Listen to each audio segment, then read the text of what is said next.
Hey guys, welcome back to my channel. എല്ലാവർക്കും first of all happy independence day. അപ്പോൾ ഇന്നൊരു movie review ആണ്.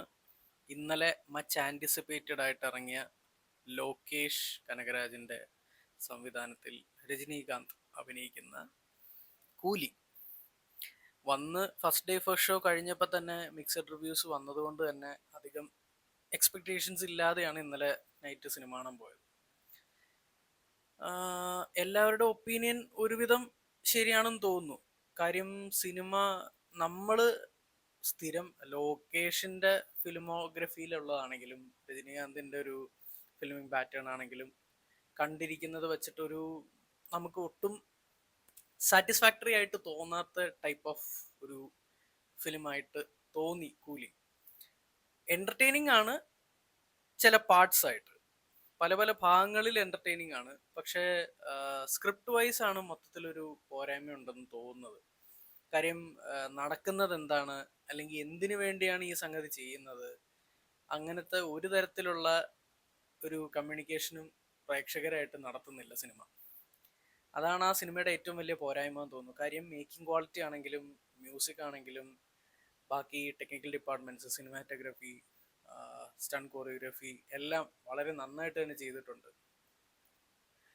പിന്നെ പൊതുവെ കണ്ടവരോടൊക്കെ സംസാരിച്ചപ്പോഴത്തേക്ക് അവർക്ക് തോന്നിയത് എന്താന്ന് പറഞ്ഞാൽ ഈ ഒരു സിനിമ എന്താ ഒരു പാൻ ഇന്ത്യൻ ലെവലിലേക്ക് ആക്കാൻ വേണ്ടിയിട്ട് അസംബിൾ ചെയ്തെടുത്തൊരു സ്റ്റാർ കാസ്റ്റ് ആയിരുന്നല്ലോ. അപ്പം എല്ലാവർക്കും സ്പേസ് കൊടുക്കാനും പറ്റിയില്ല, എന്നാൽ ഓരോരുത്തരുടെ ക്യാരക്ടേഴ്സ് എംഫസിസിൽ കാണിക്കാനും പറ്റിയിട്ടില്ല എന്ന് തോന്നുന്നു. അവിടെയാണ് ആ റൈറ്റിംഗ് വീക്ക് ആയതുകൊണ്ടാണ് സിനിമയ്ക്ക് ഒരു എന്താ പറയുക, നമുക്ക് ലിയോ അല്ലെങ്കിൽ വിക്രം ഒക്കെ കാണുന്ന ഒരു ഇമ്പാക്റ്റ് നമുക്ക് കിട്ടാതെ പോയെന്ന് തോന്നുന്നു. ഇനി രജനീകാന്തിൻ്റെ ആണെങ്കിലും പ്രീവിയസ് വേട്ടയനല്ല, ജയിലർ വെച്ച് കമ്പാരിസൺ ചെയ്യുമ്പോഴത്തേക്കും ജയിലറിൽ നിന്നും പലതരത്തിലുള്ള ആ ഒരു എന്താ പറയുക ഹെൽപ്പിന് വരുന്ന ആളുകൾ അല്ലെങ്കിൽ അങ്ങനത്തെ ഒരു ക്യാരക്ടർ ബിൽഡിംഗ് എന്ന് പറയുന്ന ഒരു സംഗതി ഉണ്ടല്ലോ, അത് ഇതിനകത്തും അവർ ഇംപ്ലിമെന്റ് ചെയ്യാൻ ശ്രമിച്ചിട്ടുണ്ട്. പക്ഷെ ലോകേഷ് അതത്ര സാറ്റിസ്ഫാക്ടറി ആയിട്ട് ചെയ്തിട്ടില്ല എന്ന് തോന്നുന്നു. ഈ സിനിമയിലെ നമ്മുടെ പിവട്ടൽ ക്യാരക്ടർ രജനീകാന്ത് അഥവാ ദേവ എന്ന് പറയുന്ന ക്യാരക്ടർ, അത് സാധാരണ രജനീകാന്ത് സിനിമകളിൽ നമുക്ക് പുള്ളിക്കൊരു ഭയങ്കര സ്ക്രീൻ പ്രസൻസ്, ഒരു ഓറ, ഒരു എനർജി നമുക്ക് ഫീൽ ചെയ്തില്ലേ. ആ ഒരു സംഗതി ഇവിടെ ലാക്കിംഗ് ആയിട്ട് തോന്നി. കാര്യം റൈറ്റിങ്ങിൻ്റെ ഒരു നെഗറ്റീവ് കൊണ്ടാണോ എന്നറിയില്ല, ഒരു ഒന്നിനും ഒരു പഞ്ചില്ലാത്ത പോലെ ഫീൽ ചെയ്തു. അതായത് നമ്മളിപ്പോൾ പറയില്ലേ, ഒരു കഥ നല്ല രസമുണ്ട്, കേൾക്കുമ്പം കഥ ഭയങ്കര രസമുള്ള ഒരു കഥയാണ്, പക്ഷെ പറഞ്ഞു പോയപ്പോഴത്തേക്കും ഒരു കംപ്ലീറ്റ്ലി ഫ്ലാറ്റ് ലൈൻ ആയിട്ട് പോകില്ലേ.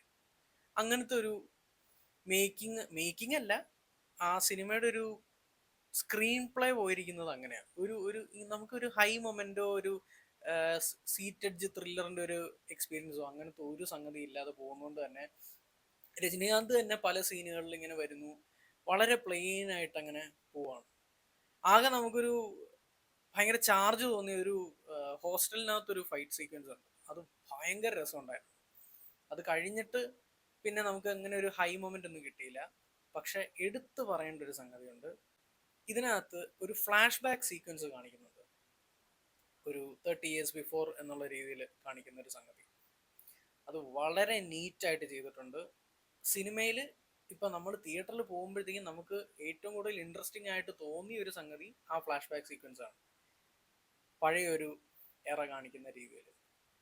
അത് ഡി ഏജിങ് ആണോ ആണോ എന്ന് എനിക്കറിയില്ല.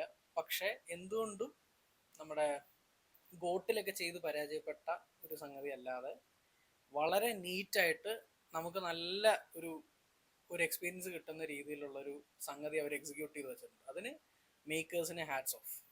അത് ബ്രില്യൻ്റ് ആയിട്ട് ചെയ്തിട്ടുണ്ട്. അതിൻ്റെ ഒരു ഇമ്പാക്റ്റ് ബാക്കിയുള്ള പോർഷൻസിൽ സിനിമയ്ക്ക് ഉണ്ടായിരുന്നെങ്കിൽ ഇത് വേറെ ലെവല് പോയത്. പെർഫോമൻസസ് എടുത്തു പറയാനാണെങ്കിൽ സൗബിനാണ് ശരിക്കും ആക്ച്വലി കുറച്ചുകൂടെ കൂടുതൽ സ്ക്രീൻ സ്പേസ് ബാക്കിയുള്ളവരെ വെച്ച് കമ്പയർ ചെയ്യുമ്പോൾ കിട്ടിയിട്ടുള്ളത്. ഫസ്റ്റ് ഹാഫിൽ വളരെ മികച്ച രീതിയിൽ അത് ചെയ്തിട്ടുണ്ട്. സെക്കൻഡ് ഹാഫിലാണെങ്കിൽ വരുമ്പോഴത്തേക്കും വേറെ സപ്ലോട്ട്സുകൾ വരുന്നത് കൊണ്ട് ആ ക്യാരക്ടർ തന്നെ അവിടെ മിസ്സായി പോകുന്നുണ്ട്. അപ്പോൾ സൗബിൻ്റെ പെർഫോമൻസ് കുറച്ച് എടുത്തു നിൽക്കുന്നതായിട്ട് ഫീൽ ചെയ്തു. നാഗാർജുനയുടെ ക്യാരക്ടർ വേറെ ഏതൊരു സാധാരണ മനുഷ്യൻ ചെയ്താലും ആ ഒരു ഒരു ടിപ്പിക്കൽ ടെംപ്ലേറ്റ് വില്ലൻ എന്നുള്ള രീതിക്കേ പോകുന്നുള്ളൂ.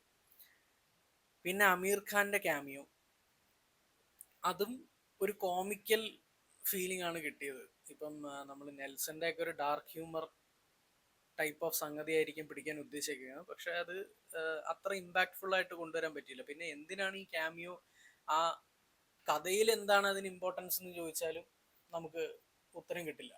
അതാണ് അങ്ങനത്തെ ഒരു സിറ്റുവേഷൻ. പിന്നെ ഉപേന്ദ്ര, ഉപേന്ദ്രയുടെ ഒരു ഇൻട്രോ അല്ലെങ്കിൽ ആ ഒരു ഗ്ലിംസ് കാണിച്ചിരിക്കുന്ന ആ ഒരു സെക്ഷൻ മാത്രമാണ് സിനിമയിലൊരു എന്താ പറയുക, ഒരു ഓറ ഫീൽ ചെയ്യുന്നത് നമുക്ക്.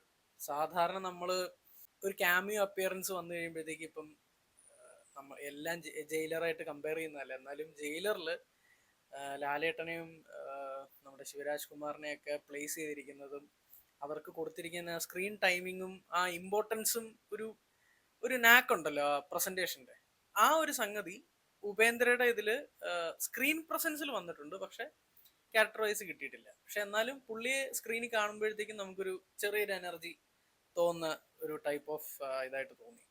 ശ്രുതി ഹാസൻ സാധാരണ സിനിമകളിലുള്ള പെർഫോമൻസിൽ നിന്നും കുറച്ചുകൂടെ വളരെ ബെറ്റർ ആയിട്ട് വളരെ കൺട്രോൾഡ് ആയിട്ട് അഭിനയിച്ചതായിട്ട് ഫീൽ ചെയ്തു ഈ സിനിമയിൽ. അനിരുദ്ധിന്റെ മ്യൂസിക് ഓക്കെയാണ്, പക്ഷെ എന്ത് തന്നെ ആയാലും ഒരു വീക്ക് റൈറ്റിംഗ് ആയിട്ടുള്ളൊരു സിനിമ എത്ര തന്നെ മ്യൂസിക് വെച്ച് ലിഫ്റ്റ് ചെയ്യാൻ നോക്കിയാലും വർക്കൗട്ട് ആവില്ല. അപ്പൊ മൊത്തത്തിൽ സിനിമ എങ്ങനെയുണ്ടെന്ന് ചോദിച്ചാൽ നോട്ട് സോ ബാഡ്, പക്ഷെ നോട്ട് സോ ഗ്രേറ്റ്. ആ ഒരു സ്റ്റാൻഡിൽ തന്നെയാണ് ഞാൻ നിൽക്കുന്നത്.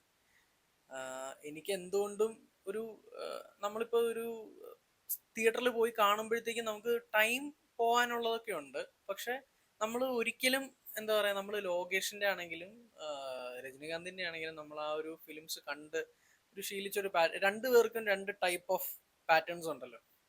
അപ്പൊ ആ ഒരു പാറ്റേണിലും വരാത്തൊരു ടൈപ്പ് എന്തോ ചെയ്യാൻ നോക്കി ഒന്നും എത്താതെ പോയ ഒരു സിനിമയായിട്ടാണ് എനിക്ക് കൂലി തോന്നിയത്.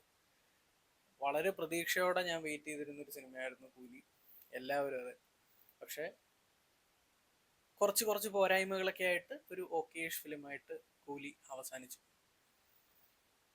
അപ്പം നിങ്ങളും സിനിമ കണ്ടിട്ടുണ്ടെങ്കിൽ നിങ്ങളുടെ ഒപ്പീനിയൻസ് കമന്റ് ചെയ്യുക, ചാനൽ സബ്സ്ക്രൈബ് ചെയ്യുന്ന കാര്യം പരിഗണിക്കുക. അപ്പം വേറൊരു വീഡിയോ ആയിട്ട് വരുന്നവരെ ടേക്ക് കെയർ.